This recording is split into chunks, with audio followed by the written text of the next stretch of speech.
و رحمت به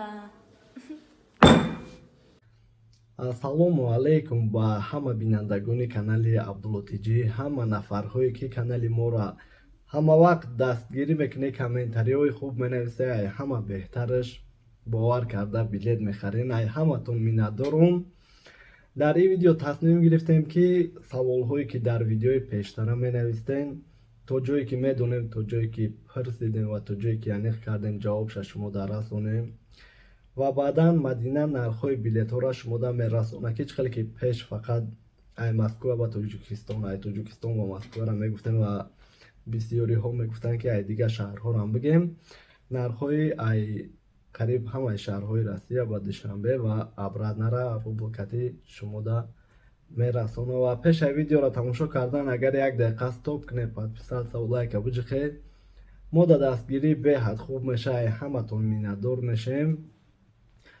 хуб, мехонем комментариҳоро, агар саволҳо боша дар комментарияи ҳамаи видео нависед, агар худ монам ки надонем иншаллоҳ аниқ мекунем дар видеои оянда шумода расонем. ассалому алайкум, якним моҳ пас патентам тамом мешавад. границаи Қазоқистон барам биём Россия 3 моҳ бестам, бо мешавад дуюм бор як бори дигар границаи Қазоқистон барам биём Русия. Чанд бор иҷозати границаи Қазоқистон рафта омадан? раҳмат. алайкум салом бародарҷон. бале мешавад, мақсад дар ҳамон муддат рафта омадан гирем мешавад, вале ай нафарҳое ки мераванд меоянд дар мо телефон кардагиянд чӣ ҳолат шудагие ки мақсад ду бор рафта омадагиянд, сеюм бора дуюм бор ки мераванд мебиёянд документ намекунанд, сеюм бора рафтанда депортатсия. ҳамин ҳаракат кунем, мақсад як бор ду бор равен, ин дафъа раве ягон ватан дадам гирем, баъдан биён ӯ хубтарай. яка мақсад ҳамара не ҳаст, дар нафарҳое ки 5-6 бор мераванд мебиёянд, вале ай тақдиртон бинем бигем хато намекунем. ҳаст ай ҳолатҳоишам ки депортатсия кардагиянд. ассалому алайкум, барои фарзанд ма возвращен на родина ай киҷо ва чихе гирем мешавад ка баъд даверност ай киҷо гирем мефаҳмондем. бародарҷонум, возвращение на родина ай посолство ки ба метро бигем, метро барикадная наздиктара пиёда я 10-15 минути дига мерен ва сурат дар кор мешава, метриска дар кор мешава, мегирем бе ташвиш. А барои даверност ближайший нотариус метавонем муроҷиат кунем ва даверноста бигирем. ассалому алайкум бародар, як чиро фаҳмидан мехостум, ҳамин паррандаро чӣ хеле роҳӣ кунем ай Москва ба Тоҷикистон? алайкум салом бародарҷон.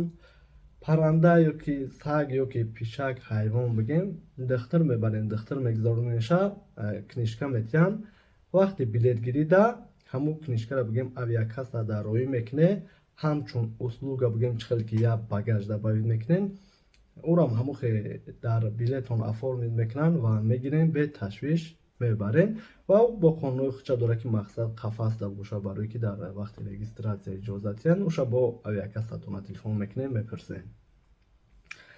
ассалому алайкум акаҷон, патенти мо тош 06/2023. агар ма границараам биём барои печатҳои фаршивим, бо ҳамин патента истифода бурда метавонам? алайкум салом бародарҷон. бале, метавонед ки равен граница биёе, ҳамон патентон кор мекунад, ҳамон патентон қати кор карда метавонед, регистратсия нав мекунед, тамом. як телевизор дорум, тамом. багаж да пул меспорум? не бародарҷон, ҳамун телевизор багаж ҳисоб мешавад ва бе ташвиш мере иншаллоҳ.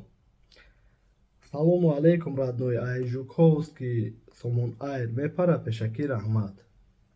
алайкум салом бародарҷон.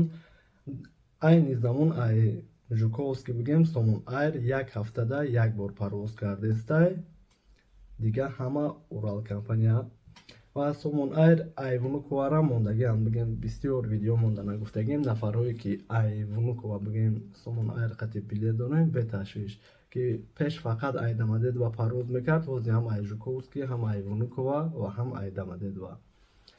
хуб, ҳамиқа маълумот ва Мадина мерасонад нархҳои билетҳоро. боқӣ паноҳи Аллоҳ боши ҳама вақт. Ассалому алейкум ба ҳамаи подписчикои канали Абдулло. Раҳмат ки подписаться мекунед, лайк мекунед, комментария менависед ва дастгирӣ мекунед. нархи билети моҳи январ ва феврал аз шаҳрҳои Москва, Санкт-Петербург, Екатеринбург, Новосибирск, Самара, Казань, Уфа, Сочи, Краснояр, Челябинск, Минводи, Иркутск ба Душанбе ва обратно ба нархи рубл. Москва Душанбе аз 13 000 рубл то 14 500 рубл. Душанбе Москва аз 20 000 рубл то 27 000 рубл. Екатеринбург Душанбе аз 13 600 рубл то 17 000 рубл. Душанбе Екатеринбург аз 18 500 рубл то 21 500 рубл. Санкт-Петербург аз 16 500 рубл то 21 000 рубл. Душанбе Санкт-Петербург аз 22 000 рубл то 26 000 рубл. Самара Душанбе аз 11 500 рубл то 17 000 рубл. Душанбе Самара аз 17 000 рубл то 22 500 рубл. Новосибирск Душанбе аз 12 000 рубл то 24 000 рубл.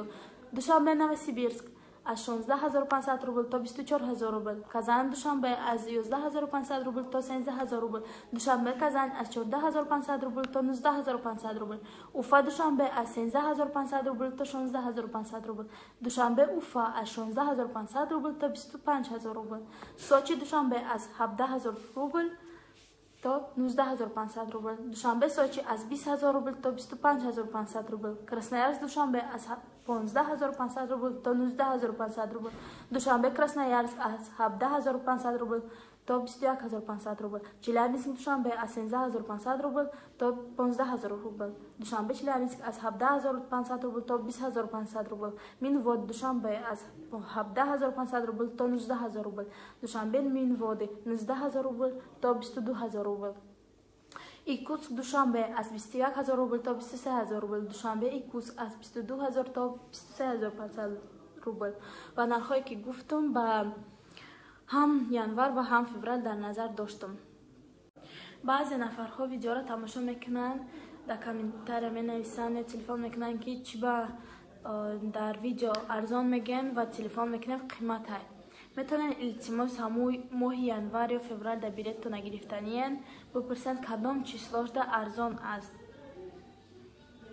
ва айни замон билетҳо аз Россия ба Тоҷикистон арзон шудагиай ва аз Тоҷикистон ба Россия қимат.